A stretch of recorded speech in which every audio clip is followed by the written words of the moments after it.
Okay, sorry. Couple of technical mishaps. All right. For those in the room and those online, this is the start of our 2024 speaking season. We have today's speaker lined up and also next month's speaker. And so if anyone else wants to throw their name in the hat, we will be filling up spots the rest of the season. So for starters, for those who weren't at the picnic and for those who were, it was a blast. We had fun. It was a great venue. And for those that want to come next year, there's plenty of room. So feel free to come or next fall. During the picnic, we had a few announcements. We talked about the Julie Lefevre Endowment, and then also we did some voting and nominations for new society officer positions. So I'm gonna swivel this camera. So let's see. Yeah, okay. So I was nominated again for president, hopefully for my last term for a while. Also, Chris Mikey was nominated for treasurer secretary again. Do you want to wave, Chris? There's Chris. And then Adam Chumley was nominated and sworn in as vice president. So Adam just raised his hand. Sworn in. I guess, pretty official. I guess I'm thinking elections already. So that was kind of the big events of the picnic. I will introduce our speaker really quick, but then I can sit down. And we have just a few more announcements from Tim Neschheim that I'll get into in a little bit. So today's speaker is Levi Moxness with the Department of Mineral Resources, North Dakota Geological Survey. And he will be talking about rare earth elements and other critical minerals in the Williston Basin lignite, a new exploration model. So Levi is originally from Milnor, North Dakota. He received his BS in Geology from North Dakota State University in 2012 and his MS from the University of Wisconsin-Milwaukee in 2016. He worked as a physical science technician for the National Park Service from 2011 to 2016 before starting as a geologist for the North Dakota Geological Survey in 2017, where his work focuses on surficial geology of the state, especially the Cenozoic sedimentology and stratigraphy of western North Dakota. And most everyone is familiar with Levi. He's been also president a few times. So before Levi's talk, Tim, if you're ready, you want to mute and all right, good. So one of the things that we are going to discuss today for our society announcements is, for those who don't know, one of the things that's been in the work for a couple of years is a plaque at the core library for Tim. What was the official name of the room? Yeah, we have a core lab that was named after Julie Lefevre at our core library, and that was kind of the idea, is to place I can take it over, but I might briefly share screen here, take it away. But basically we have a wall display set up for Julie, and we've kind of had this in the works. The idea has been there's been this idea probably since she passed away almost 8 years ago to do some kind of wall display to commemorate her. 2 years ago, we tried to do it with department funds, but we found that we have restrictions on purchasing items that are going to be like permanent building fixtures. And so due to those restrictions, we've been unable to purchase that through the agency. But there are 4 private donors that would all like to pitch in and pay for this wall display for Julie Lefevre. And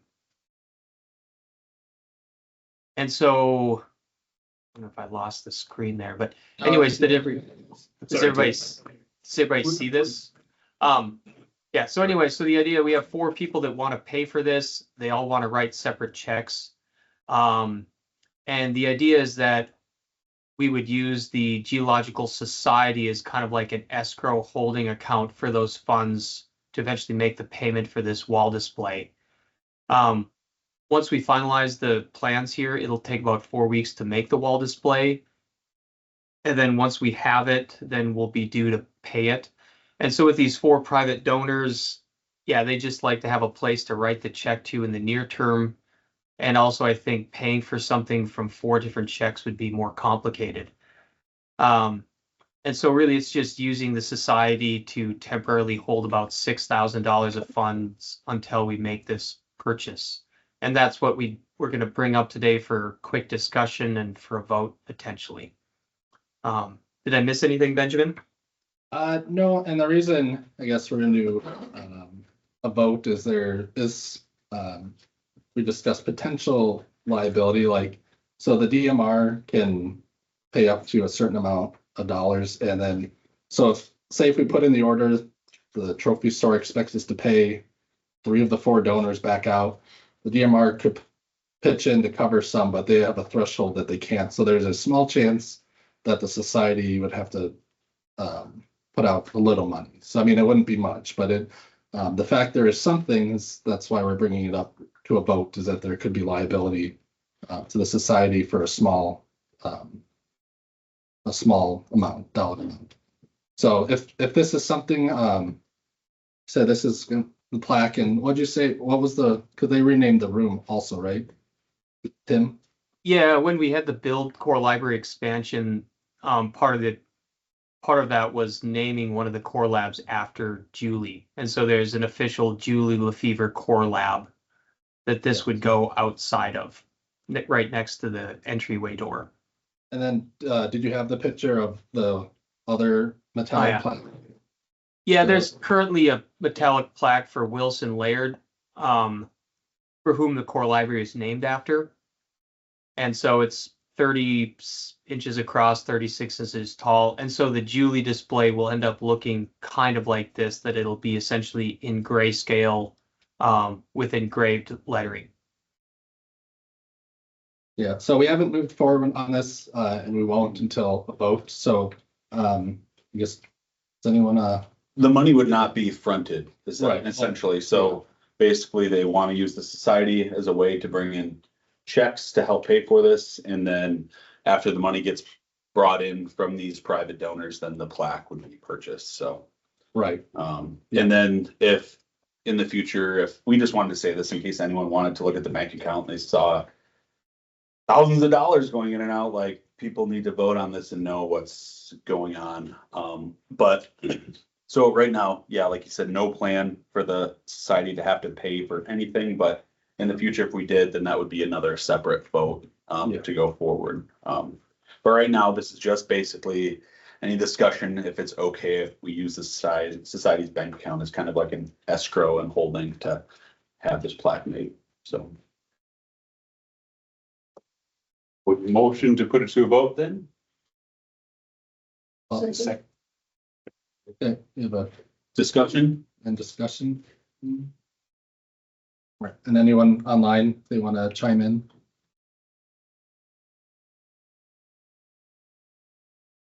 All in favor? Say aye. Aye. Aye. Nay. All right, motion carries to allow the society to use their bank account essentially as an escrow for the plaques. So thank you, everyone. Ready, Levi? Ready? Yeah. All right. Well, this it's going to pretty much be considered an update of a talk that Ned gave in 2017. I was just asking him when it was that he gave that first rare earth talk to the society, and he thought 2017. So of course I don't need to remind you guys all of the importance of rare earths and critical minerals and everything, as you all remember from 7 years ago, I'm sure. But no, we've been very fortunate to have a lot more data collected over the last 7 years. Ned and Ed collected the first samples for this project in the fall of 2015. So we're getting awful close to 10 years on this project. I was still in grad school. I came on in beginning of 2017. So yeah, since 2017, the last time the site was up in this project, we collected a lot more samples. We're up over 2,000 samples collected, almost near that analyzed. And again, this project was sort of the idea, and funding for that was initially put together by State Geologist Ed Murphy and Ned. And I joined on 2017, and of course I also threw Adam on here. He started about a year ago, and he's full time on this project. So it's been a great project to sort of see it evolve over the course of almost 9 years now.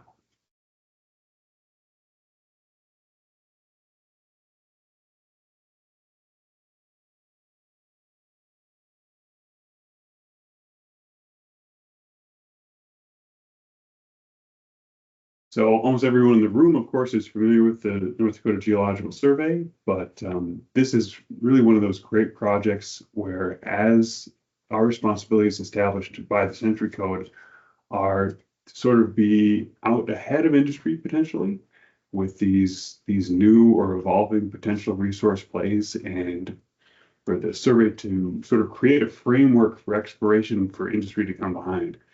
And as really the academic and industry chatter about potentially producing rare earths from coal started to kind of gain steam through the 2010s. Again, Ned had kind of put this project together, but that is just one of the many responsibilities of the NDGS is to sort of conduct research relative to the exploration of some of these, especially new mineral resources that really are not very well quantified across the state. And I think another good place to start on here is critical minerals. When we talk about these, or when you read a news magazine article or newspaper clippings, they're talking about critical elements and rare earth, the rare minerals and everything. So critical minerals are defined as just a non-related necessarily subset. It's a geopolitical term, basically. They're not related to each other chemically. It's just minerals or mineral commodities where the U.S. does not produce enough of them, and we rely on imports for them. So it's a geopolitical term, while the rare earth elements are chemically classified. It's the lanthanide series and then scandium and yttrium. They get used interchangeably because rare earths are really the poster children for critical minerals. China has used their monopoly for these elements. They control 90% of the world's supply up until recently. And they leverage those in trade negotiations. And, people, we're skipping through some of these.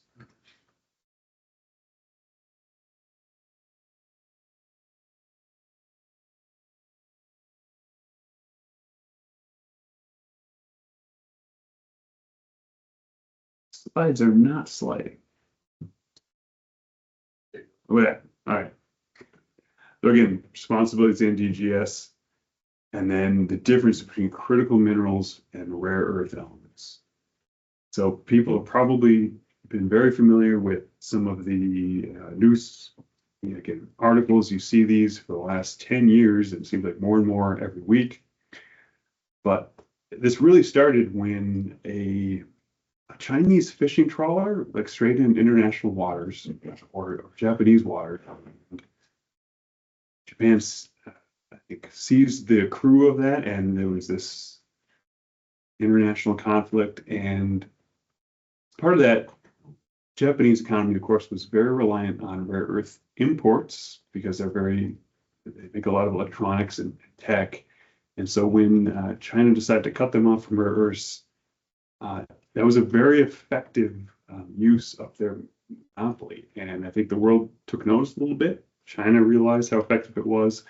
And during the Trump administration, when there was all this back and forth about trade and tariffs and things, one of the chess pieces that China really had that the U.S. didn't have an answer for was their monopoly in rare earths, and we needed those and many of these other critical minerals or any sort of tech manufacturing, and that rolls into US defense applications. And, so these are just, articles over the years, but even as recently as last week, at the bottom right there, the New York Times, where China is further nationalizing the entire industry, the entire supply chain, so they will be able to sort of choose which countries are going to be able to get rare earths in the future. And they still control, I think, close to 80%, I think, of the global market for some of this. Gallium, germanium, they're not rare earths, they're other critical minerals. Those are also in the news recently. They're important in these computer chips, semiconductors, which is a big thing. I think the Biden administration tried to control China's access to the manufacture of technology for some of these things. Like it's related to Taiwan, which makes a lot of these chips. And sort of in retaliation, China said, well, we'll restrict your access to the raw materials you need to make the chips. So it's, I'm a geologist, not a geopolitical scientist or anything, but that's sort of the setup for why these things are so important and why the US is really emphasizing domestic production of these elements. Periodic table, many of us don't have to look at that after high school, but the critical minerals are highlighted there in gray with the rare earth elements in blue. We sort of subdivide the rare earth elements into lightweight, that's atomic weight elements in there in light blue there, and then the heavyweight rare earths in dark there. And I'll also point out gallium and germanium in the top right there. Those are, when we talk about what might occur in coal and might be able to be produced from coal in North Dakota, those are the ones that the guys up at UND at the College of Engineering and Mines, Nolan Baker, Dan Waddle, they think will come out together or could potentially be co-produced. So those are the targets for North Dakota lignite. And again, we think about rare earths. Okay, so how rare are we talking when we say rare earths? And it gets to this a point of light and heavy rare earths. Some of them are actually fairly abundant in the Earth's crust. You look at cerium there, again, same color code here. Light blue is light rare earths, dark blue is heavy rare earths. You see cerium, lanthanum, they're fairly abundant if you look at, again, the average concentrations in the Earth's crust. You have silver, nickel, copper, up there with some of the rare earths. In the middle, you have gold there at 51, and then some of these heavy rare earths are closer to like platinum as far as like scarcity in the Earth's crust. I think the main point really is that they may be abundant in the Earth's crust, but they're fairly finely disseminated throughout. So, okay, ytterbium is more abundant than gold, but you will never find a ytterbium nugget like you will with gold. They just don't concentrate into economic concentrations that you could mine. So, like, again, a gold nugget is pure gold, and when we're talking about rare earths, we're talking about 300 parts per million starts to get interesting, just because they don't concentrate. So it's the ores that are rare, not the elements necessarily themselves. And the United States is fairly fortunate to have a really world-class deposit, and that's the Mountain Pass Mine in California. What is less fortunate is, and again, this is a really enriched carbonatite, which is an igneous carbonate type of rock, but it is really enriched in mostly just four, and especially in the top two, lanthanum and cerium represent about 85% of the rare earths in that ore. And when you look at the market prices for the individual rare earth elements on the right, you can see, well, the abundant elements are not particularly valuable. So despite being a world-class deposit at 7% in rare earths. It's closed a couple times over the last couple decades. It used to supply a lot of the world's resources for rare earths, but in recent decades, China has sort of monopolized that. They can produce it cheaper. And again, Mountain Pass is enriched in the least valuable rare earths. So it really does nothing to reduce the U.S. supply for the heavy rare earths that we're really interested in. And that's maybe where coal comes into play. So there has been work done to just sort of quantify what the rare earth concentrations in U.S. coal are. And they are several orders of magnitude lower than, again, like a Mountain Pass carbonatite that we just talked about. That's a log scale on the left. You say 66 parts per million is about the average concentration in coal in the U.S. And that's actually less than, they throw out there often, like the dirt in your lawn. Like average continental crust is probably around 180.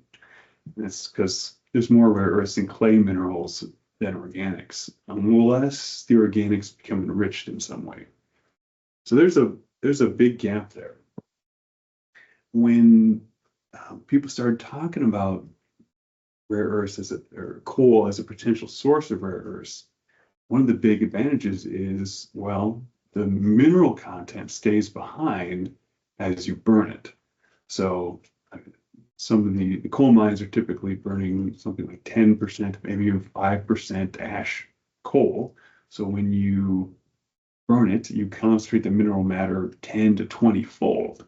So maybe you have 66 parts per million, you burn it, it's 660 or 1200 parts per million, and then you could use that fly ash or something as an ore.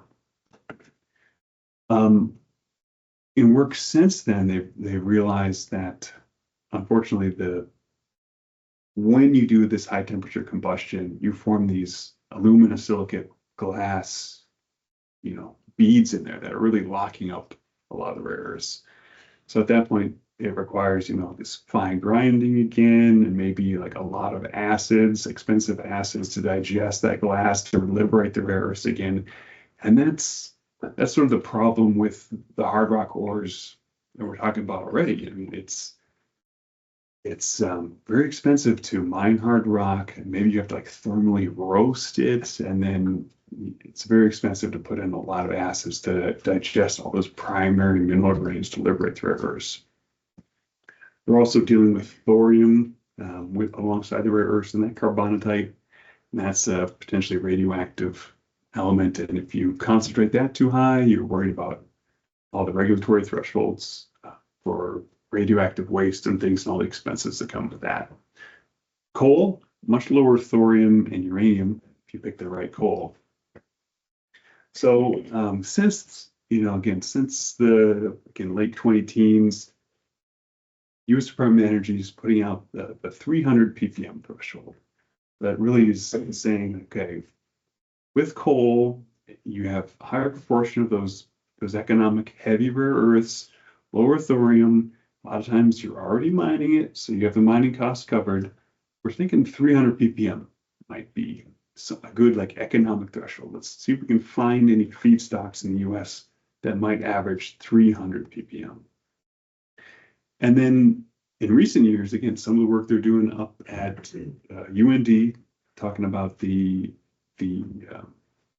co-production of gallium and germanium, and then how easy it really is to extract rare earths from lignite as opposed to a hard rock. You can change the pH a little bit, and basically just wash half of it right out. You could maybe do it at an existing mine lower than 300, maybe say half that. If you're going to open like a new mine, all right, or go into an abandoned mine, which we have many of here in North Dakota, maybe you need a bit more than that, say 300 ppm, or more than 300 ppm. So we're fortunate in North Dakota that we have a lot of lignite, 1.3 trillion tons, with potentially 25 billion tons near the surface. And that's, again, thick coals that aren't too deep. You won't need to remove too much overburden. Although if they were enriched in rare earths, maybe that equation changes a little bit.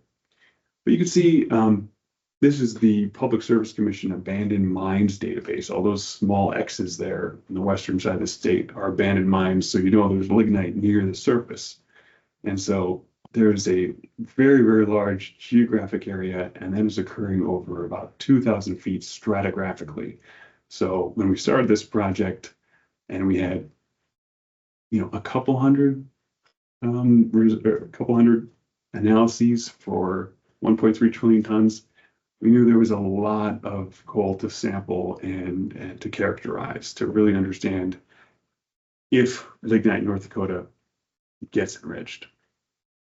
And I'm sort of skipping to the end here, but you can see on this chart, as we sort of did the sampling and we're able to sort of create a model for enrichment and identify zones which did have enrichment, we're really able to take that 66 ppm average, and last fall we collected a sample that was about 4,500 ppm. So we've established that lignites in North Dakota do get enriched, and we think we have a model for where and why that happens.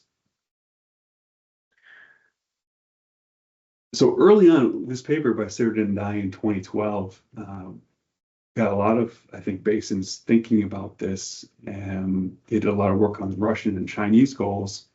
And they said, okay, there's 4 possible mechanisms with which rare earths are going to become enriched.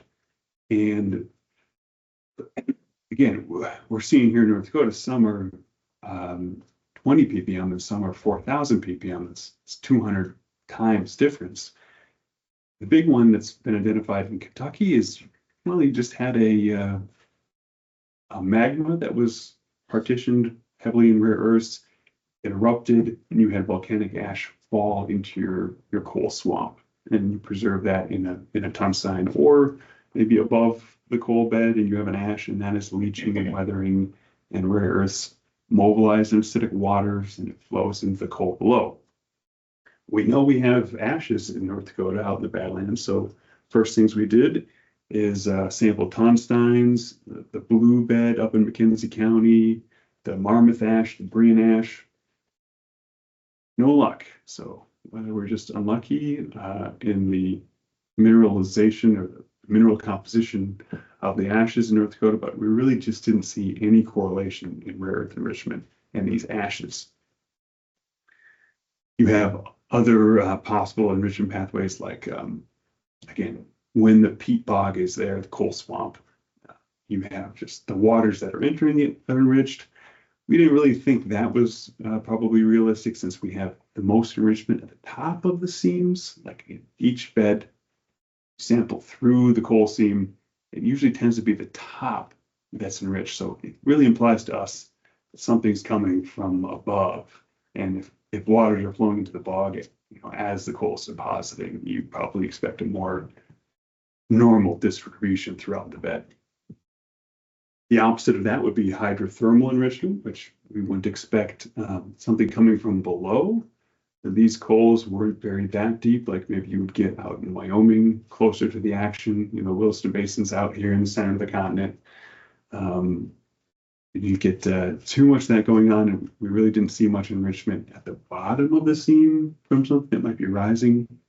So it really just left us with this infiltrational model, number 4 there, which is something that's been proposed in North Dakota for uranium, arsenic, molybdenum enrichment for decades. Back in the 50s and 60s, Denson and Gill identified that these really uranium-enriched coals that are occurring in, north of Belfield, Rocky Ridge down there.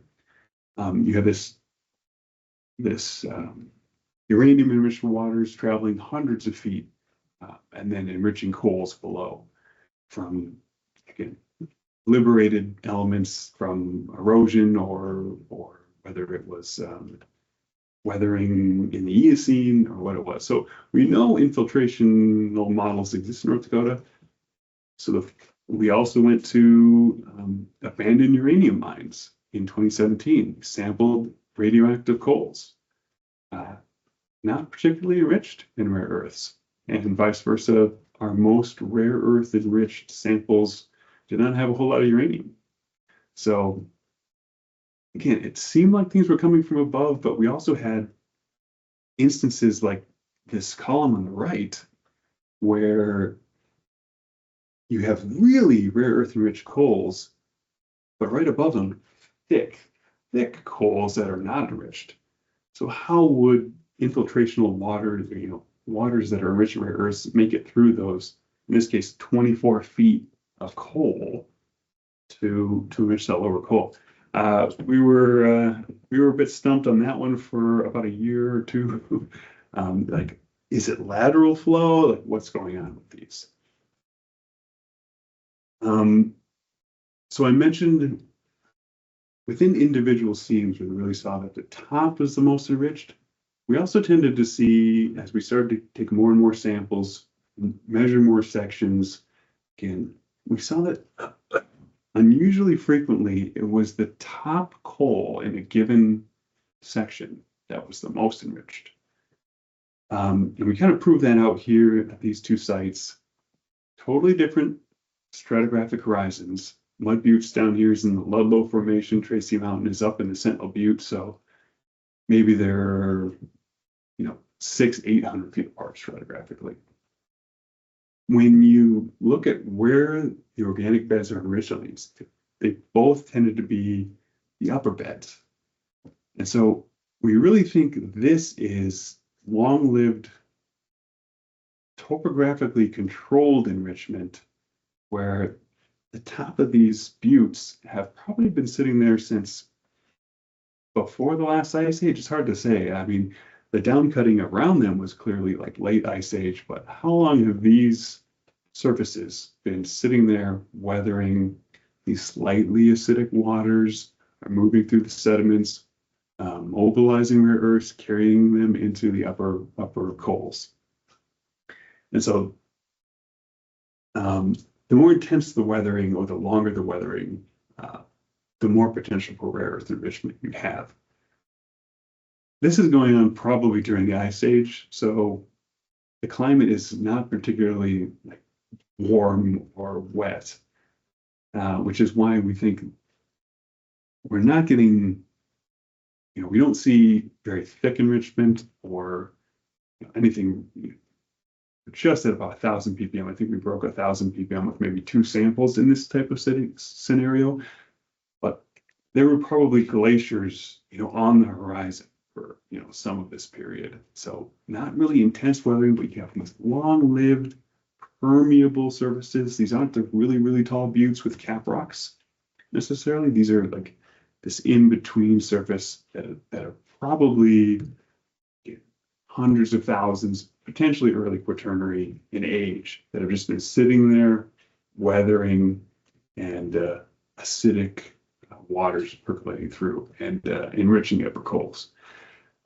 But again, that model, which we think is going on, just still can't explain the really enriched coals at the base of these profiles underneath non-enriched coals. So we think we've got multiple models going on to explain the enrichment that we do see over the years of sampling.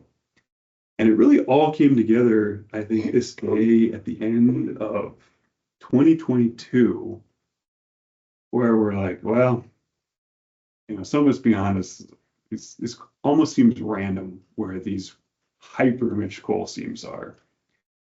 Ned, myself, and John Sorensen there in the picture, we really just were trying to flush out, make sure we got samples from all the coals through the entire stratigraphic interval. So we went to the Golden Valley, the base of the Golden Valley, which is usually doesn't have too thick of coals, and 60 miles apart, samples taken a few hours apart, were some of our highest from the entire project. The exact same stratigraphic horizon. So previously, everything we've seen has been topographically controlled. Like, okay, well, yeah, it can be in any stratigraphic horizon as long as there's this upland above it. But this was, again, 2 counties away from each other. The same stratigraphic horizon had some of the highest enrichment of the entire project.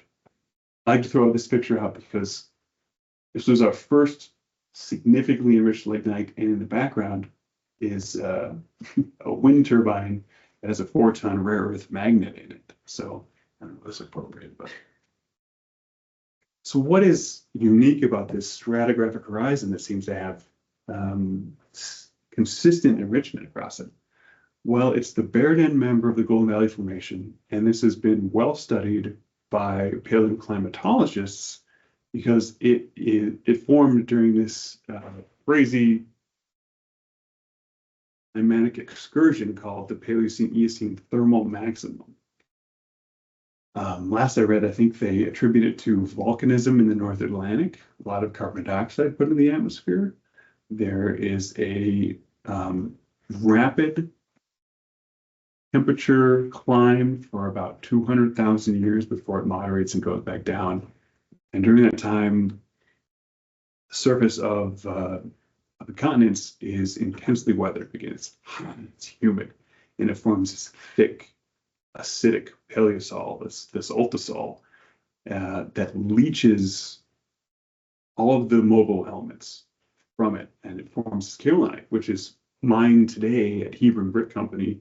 The Fargo bricks and many of the bricks in North Dakota are from the kaolinite formed from smectite during this climate event. And it's really it's intense weathering that is leaching magnesium, potassium, phosphorus, all these mobile elements, and the rare earths as well, short distances into the coals below. So that made a lot of sense. We know rare earths are mobilized during these acidic environments, and sure enough, the globe's primary source for heavy rare earth elements are kaolinites in South China.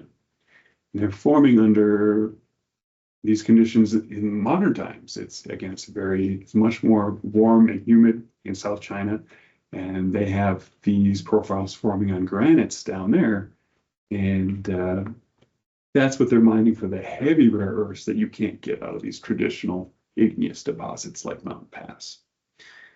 And so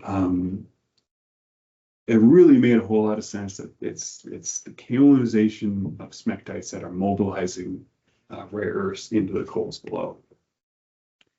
We actually have a second bed in North Dakota, a second, like again, 20 to 30 foot thick white kaolinic bed that's been described in literature. It's the rain bed, and it's occurring roughly 1,000 feet below and several, 7 million years earlier. And when you look at that same climate curve, there really is no thermal excursion where we think that should be 62 million years ago. But we think it's probably this more prolonged period of weathering. So not quite as hot, but maybe a longer term for weather. And the same thing, anywhere there's a cold below that, it gets extremely enriched in rare earths. This is an example. Again, we're talking about 66 parts per million is normal for coal. 300 starts to get interesting. And we're looking at this, again, it's a thin coal. It's about 2 feet thick, but the top is, around 1,800 parts per million in rare earths. And even the bottom is still about twice, again, that 300 parts per million threshold is considered interesting.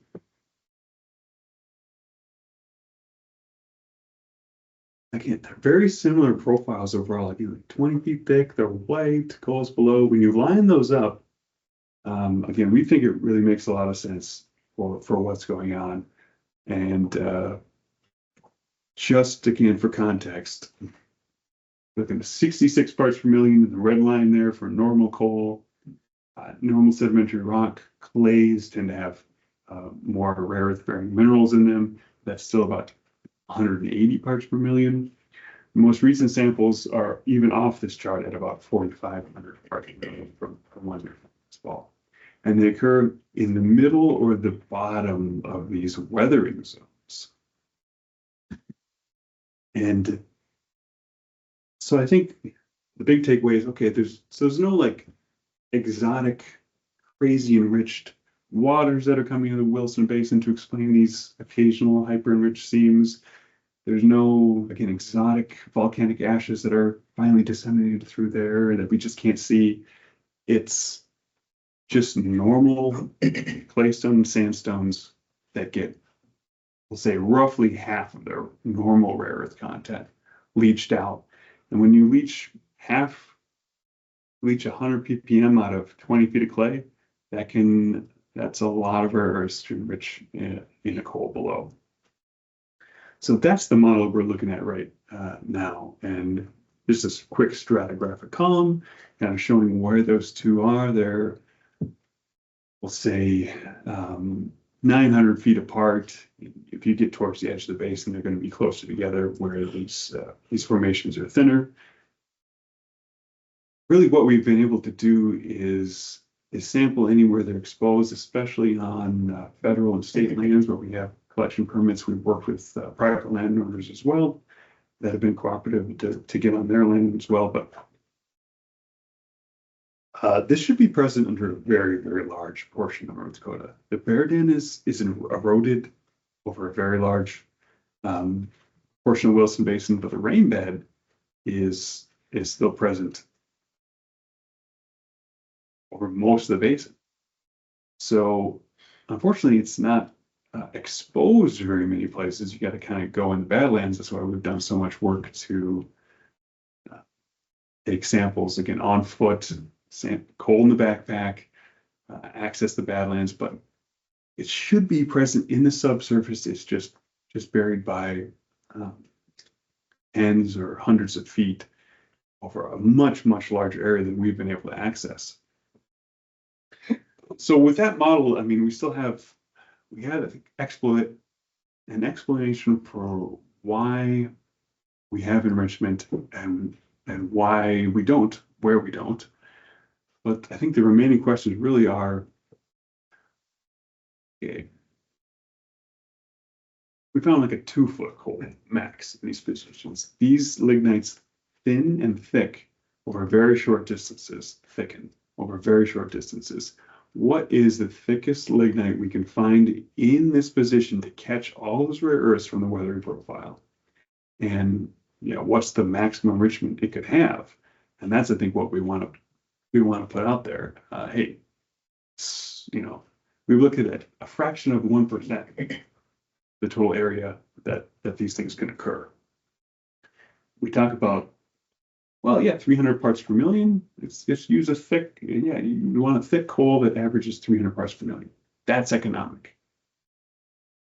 Well, could you make a thinner coal work if it was 1,000 ppm? Here's an example of probably one of the most enriched profiles we have. It's an isolated little butte. You could never mine this, but we have an example of this 27.5-inch lignite that averages almost 1,500 ppm. If you did the math, well, that's the equivalent of an 11-foot seam averaging 300 parts per million. Like, at what point does this get interesting for industry? You have to move way less material. So that's still sort of unknown, but we want to sort of, it's still enriched at the bottom. We want to find the thickest coal that we can in these sort of positions and see what the upper end of enrichment really is. Again, we've been limited so far to outcrops, places we can walk up to, sample, and sometimes there's a coal in the right position, sometimes there's not. But it really has been mostly in the Badlands. Fortunately, we got funded during the last legislative session to do a 50-hole drilling program. And so we were able to do that in September and use the data to fill in some of the gaps we had, areas where there are not good outcrops or not as many as we'd like, and see if we can actually take this enrichment model, say, okay, yeah, you can use this, establish drilling targets, and you can find coals. You can find the white zone. You can find coals below the white in the right position. So there's Adam and I on the left working on coal for last month. Ed Murphy working on a very orange core from the Verden in northern Hettinger County in the middle there, Ned Kruger, labeling one of the thousands and thousands of bags that we had to label on this project over 3 weeks. And then again, geologist here, not an engineer, not a geopolitical expert or economist, but everyone always asks at the end, I mean, how close are we? Like when we found all these rare earths, like that sounds great. Like, so when are we going to produce some? And I always try to remind people that no one has ever done this. No one's ever produced rare earths from coal before. But I think industry is really waiting on the extraction side to develop. Okay, like what's the economic formula here for us to plug in our numbers? And again, the UND guys working on the extraction side. This is a few years ago. We one of the coals that Ned first samples that we identified was enriched. We helped them excavate 44 tons for their experiments on extraction and what's reasonable to be able to get out of some of these seams. And based on some of that work, they were awarded an $8 million grant from the DOE to, I think, basically plan what you do if you were going to build a real plant to really do this.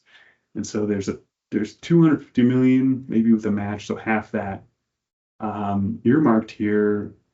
Next year, they're going to decide between North Dakota was a semifinalist, West Virginia was a semifinalist, to build a real extraction plant here in North Dakota. It would probably go at an existing mine, where they would, take maybe the top seams somewhere where it's economic. So you already have the mining infrastructure. But we're very curious if there was a real rare earth extraction plant in North Dakota, do some of these hyper enriched inner seams nearby start to get interesting. And I think the other thing is, again, this is just at the end of August on the right. Industry is not that excited about putting tens of millions into a potential critical mineral project if China is just going to they've nationalized their markets. They're going to flood the market with these in the short term to keep prices low, to bankrupt any Western manufacturers. That's a real thing that's happening. So if the federal government is serious about taking that chess piece off the board, they're going to need maybe to do some sort of price supports moving into the future. And that is just recently started to be talked about. And it's one of the very few bipartisan issues that we have left. Mitt Romney had a bill just last month that was unanimously passed through the Senate to establish these supply chains. And like, you don't see many bills unanimously passed anymore. So 40 minutes. That was a rush through. I think what we think we know over the last 7 years, the update we started to put together that there are these two really enriched zones, if there's coal there. But we're excited to get some results back in the next couple months, maybe right around Christmas for a present of our drilling project, to be able to say a little bit more about how often they occur, how often enriched coals, how thick they normally are, and over these zones, and sort of add a little bit of detail to this enrichment model. Because if the U.S. is serious and they're going to support this industry, then we want to be able to say, hey, here's where they are. North Dakota has some of the highest concentrations recorded in the nation, and this is where to go look for them. So I took this slide off of a talk from GSA last year, which was a session honoring state surveys and state geologists. And so I put Ed in here. He's at a different conference right now, but Ed's still out there measuring sections on the edges of the cliffs with us. So this is just maybe not last fall before maybe, but happy to take any questions. I know we're past one, but thanks.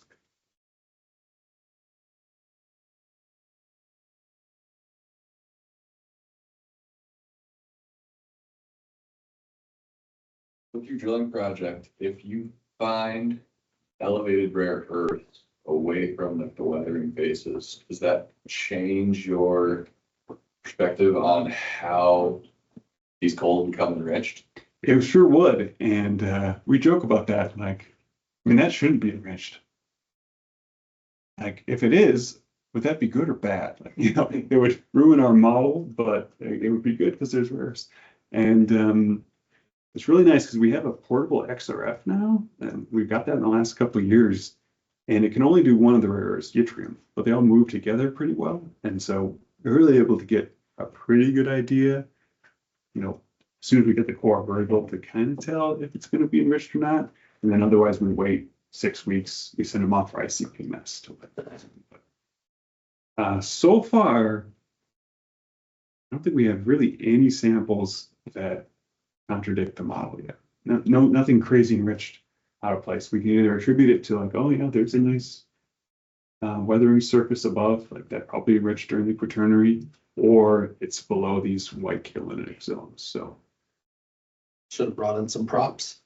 I got a lot of core in my office right now.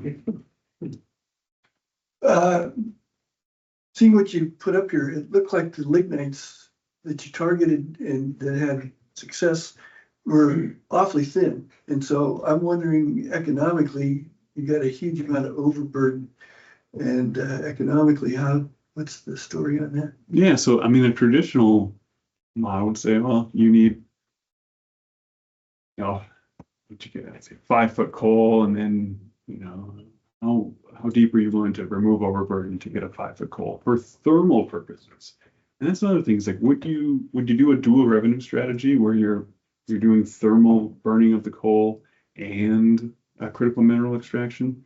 And so far, everything again says it's easier to get the critical minerals out before you burn it. And oftentimes they're kind of clayey coals, like ones you probably wouldn't choose to do thermal combustion on. But at this point, I think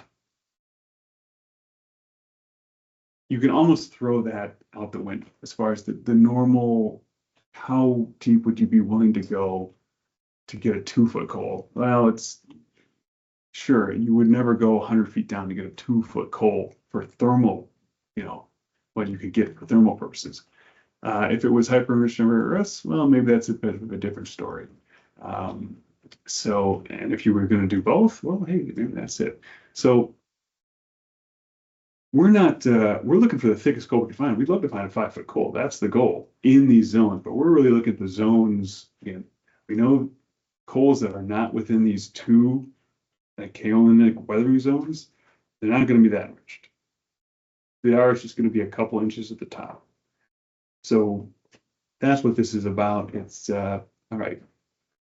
How thick of a coal can we find, preferably as little overburden as possible, in these restricted stratigraphic horizons, because that's the only place they're going to be enriched. And so far, again, 27 inches roughly is about the thickest we found. But again, we've looked at a small fraction of mostly just outcrops and now 50 holes.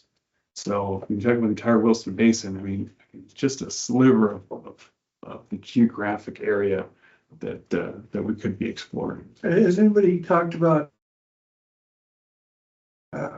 horizontal drilling and mining with the drill bit? Yes, and I should be repeating the questions for everyone online, but Steve's question was, anyone talking about anything analogous to horizontal drilling?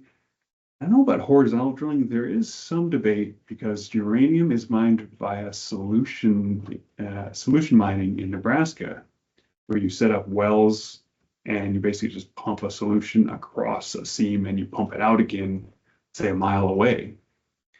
And there's Ed's skeptical on that. I don't know as much about it. I mean, he wrote the regs for that in North Dakota if they were ever to do it.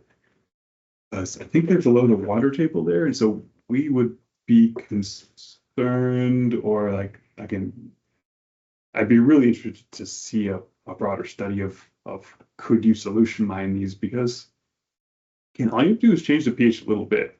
This isn't some really nasty acid you have to use to get rare earths out of these coals. They're natural. I mean, granted, you know, Paleocene Eocene is kind of an excursion as far as normal climate and normal soil waters, but these moved during, you know, natural processes. So it's that type of pH you would need to remobilize them. But, you know, it's basically, could you control the fluids? Could you catch the fluids again if you were pumping them across the seam? I'd be really interested to see a study on that. Maybe at a mine, you're going to mine it all anyway, or you could catch it. But yeah, I'd be really interested in whether you could ever solution mine them. But I haven't heard anything about horizontally drilling them. And there's a little bit of structure on these beds. Again, there's paleotopography, so they're undulating a little bit, but I want to do an online question really quick. Joe Hardman asked, concerning the rain bed, is it associated with siltcretes? Dickinson Badlands with siltcretes, any connection? yeah, thanks for the question, Joe. And I wish I had time to get into the rain bed and as it extends to the east, whether, and I've read your recent paper on it, which is great. Okay, is it the same bed? Is it associated with siltcretes? There's multiple siltcretes in some places. So far, from what we've been able to tell, I wish we had done more drilling on it, but I'm still biased towards that it is one bed and it is representative of one time horizon. And these other siltcretes that have been reported are not true, or like they're not the same siltcrete. But I'd like, yeah, I really need to do more work, or we all need to do more work to the east to see if is the rain bed one horizon that extends. You can see it on the interstate, theoretically. If it is one horizon, you can see it on the interstate right as you get past the truck stop west of Mandan. It's right there. And it would technically go all the way to Lemon, South Dakota, all the way into Montana, as it's been mapped before. But there's some debate about whether that is it's all the same bed or not, since the outcrops are so scattered. So yes, there is uncertainty with that, Joe. Thanks for that question. But we do have core below what should be the rain bed in eastern Adams County that we'll be publishing on, and it is enriched below that.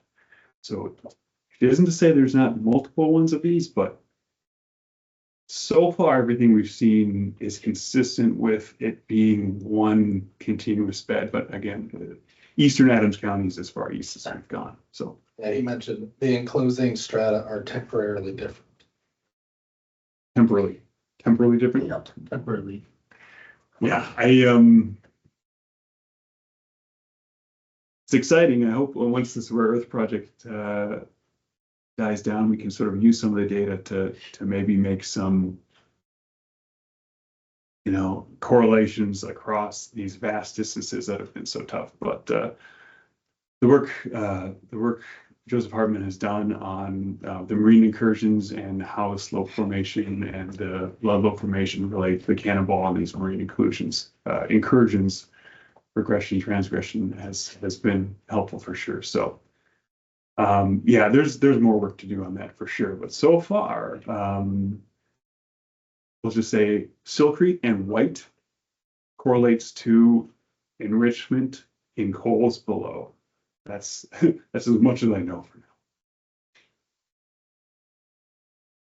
Did you mention, was it West Virginia? What's the geologic setting there? Because those coals are older, aren't they? They're not. Yeah, much older. So the current administration, they set up that grant proposal to be coal waste products. Maybe not to encourage new coal mining, perhaps. So in North Dakota, that would be the clayey top few inches of the seams, they usually discard. Like it's a little bit too clayey to send to the power plant.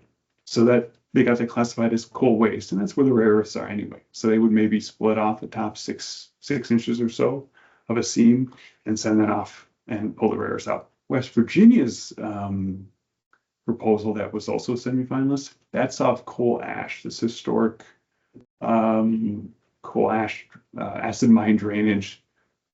Over the decades, centuries, they've dumped coal ash in the valleys, and it's just leaching. And there's rare earths in what's coming out of them because it's acidic, it's nasty. It'd be almost like a cleanup project.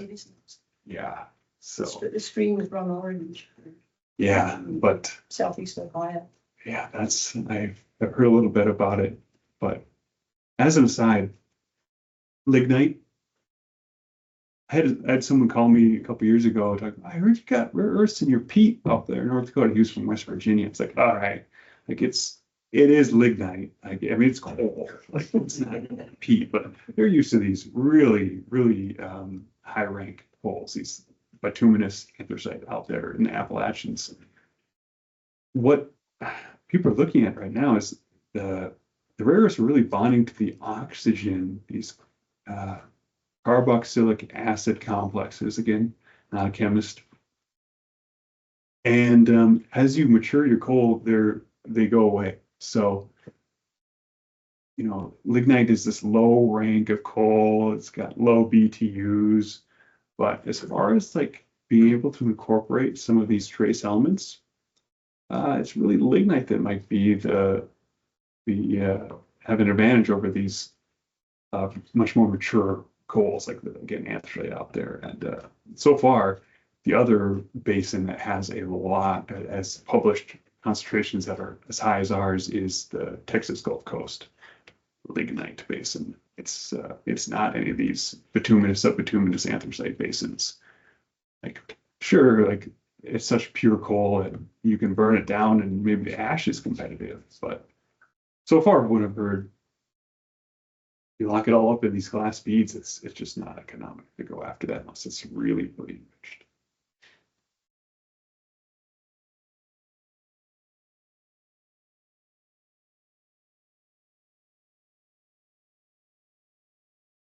Nobody else online?